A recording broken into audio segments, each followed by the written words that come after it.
opening statements heading into week 1 versus Langston in the Shreveport Kickoff Classic.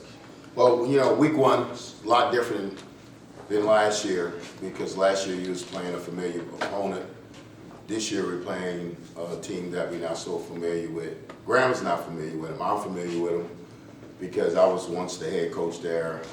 The head coach now, we're family. It's going to be a very emotional game for me against Langston because Langston gave me my first shot as a head coach. So it's going to be some ups and some downs with emotions on both sides because I'm still close with the people at Langston and my family. I have family on both sides. I still have 2 daughters that's at the University of Oklahoma that's still connected to Langston. So it's a game that we're looking forward to, but it's a game that I'm not looking forward to because of the emotions that run through me because Langston shaped me into the coach I am today. So they gave me an opportunity to be able to see this thing at the lowest level in college football with NAIA, and they did a fantastic job. The administration did a fantastic job getting things done for us as a football program. And I also have family, like I said, have family there that's looking forward to this game, but it's a very emotional game. But just to start off with this football team, I'm very excited about this football team. I think this is a very mature football team. I think this is a very talented football team.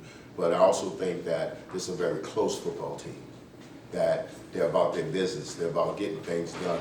So we're not in 9-on-7 trying to win the drill. We're in 9-on-7 trying to get better because we always teaching Grambling versus Grambling would never exist in where it counts.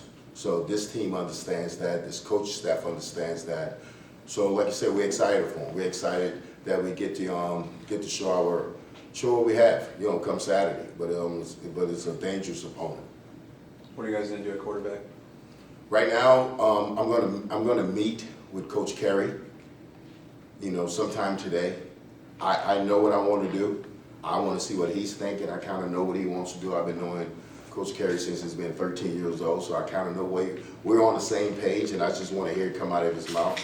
But it's been a great quarterback battle between Fry and T-Set.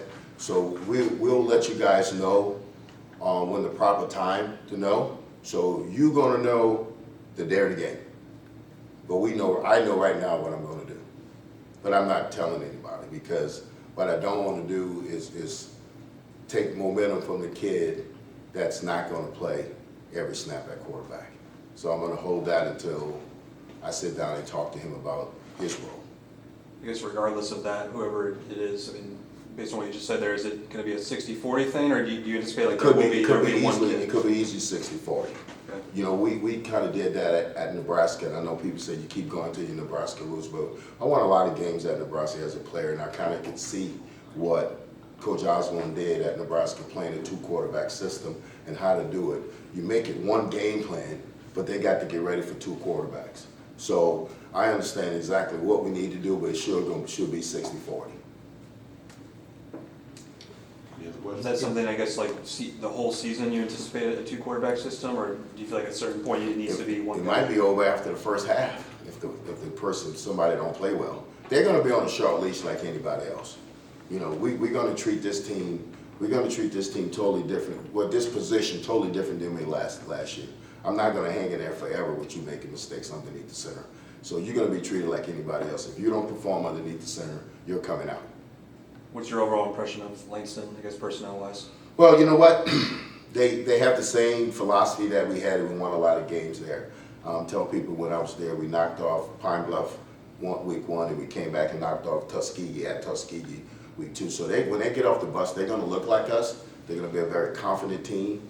Their recruiting strategy is the same from Oklahoma City to Dallas to down to Houston and jump over to Louisiana. If you look at their roster, the kids that's coming back, they top 4 players, top 5 players. One's from Oklahoma City, Taylor Travis, the running back. And then you shoot to Dallas. Keelan Mosley was a linebacker from DeSoto, Texas. And then Langley and LeVon Williams and Amon Gill are Louisiana, New Orleans kids. So we were big in New Orleans when we were there. I think we had 37 kids on our team from that area when we were really good there. They're still really good. Even with Coach Morgan had won over 70% of his games. at Langston. I know people might think it's not a big thing, but winning is hard in this profession. So he won a lot. So they still have the same model that we had. So that makes them a very good football team because they're digging into high school football, where high school football is really good, and that's Texas and Louisiana and Oklahoma City. They're usually one of the top teams in the state. Hey, Coach, what position group are you going to be looking at closely to see? Quarterbacks. Quarterbacks. Quarterbacks. I'm going to be looking at those guys closely because I thought last year that we could have made different decisions, and that was on me, so I'll take full blame for that. I won't make the same mistake with that position. If you're not playing well, you're coming out. Sure. What about the overall as a team, the small battles that you want to see won that will indicate success for the whole season? We talk about to the players, we talk about what will break you. What's going to break you? Is you get beat this play, you lose your focus, the heat, that you don't want to go in the heat, so you don't want to eat right. Not understanding the game plan because you're not studying it. What's going to break you? So hopefully nothing breaks them. But the little battles that we want the mental game to be strong. We want the mental game to be the point where we're not making mental mistakes and we're just playing. And we're not doing thinking, we're just reacting. So we're looking for the mental part to really, go through the roof because that's what we're preaching right now. And that's the way our practice is structured.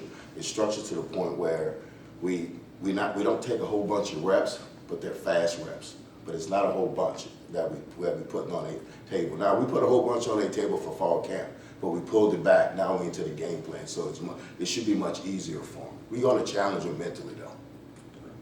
How important will your running back core be and your rushing game toward the quarterback success? Well, I think any quarterback that have a lot of success, the running game's a big part of it because he can turn around and hand it off and get a +3 or a +4. Now, as a coach and a play caller, we can't get bored with that. We can't get bored with 3 yards of pop, nice 4th and 1. I'd rather be 4th and 1 or go back to 3rd down where it was 3rd and 10, we wasn't in manageable 3rd downs. So we trying to get 1st and 2nd down, probably run the ball, throw the ball when we want to. We might not want to throw the ball. 3rd and 6 might be a rundown for us because we're going to probably go for it on 4th down. But you won't know that. People say, you're giving away your secrets. No secrets in football anymore. It's too much media coverage. So we're going to establish the run game with this quarterback, and hopefully he can get us in the right place. But if he can't get us in the right place, we know how to get it. We know how to get the team into the right place. Coach Carey's doing a great job with those guys. How do you feel entering year 2? I'm more aware. I'm more aware how things are being ran. When I had to leave here, I went to places where it was a higher level. So I seen people do things at a higher level on a different stage. So I was blessed to do that. But also, I've been blessed to have seen it at the lower level, at the NAI level. So I understand how things are being ran and what people should be doing. So I understand that. So I sit back now and just say I'm aware of what's going on, how to do things, and how to work with my team and not overwork my team. Because I overworked my team last year because this is what I knew. Well, this year I had to figure it out and sit back. One thing I can do is take accountability. And a lot of people can't. Because I believe one thing, that God's going to be the only one that judge me, not man. So I really sometimes don't really care what they say. I just make sure I change the things I need to change and control the things I can control. Some things I can't control, some things are out of my hand. And I can't worry about that. Last year I worried about that. So just having good talks with my mom and my brothers about this is a different job, totally different, high expectations. So how can I make their expectations come real? Well, I got to know how to function within their guidelines. So I learned how to do that. With the quarterbacks looking like they may split time in the decision coming now, how much or how comfortable are you putting as much as you can on their plate for game 1? Well, you don't have to because we already did. So we already have the game plan knowing how we will play both of them if we had to. But also we have a game plan to play one of them. So like I said, they will go under the same rules of everybody else. If they don't play well, they won't be in the game. Any other questions? All right, thanks, Coach. Thank you guys. See y'all Appreciate it. Saturday, huh? Saturdays, 7 p.m. on Swag TV.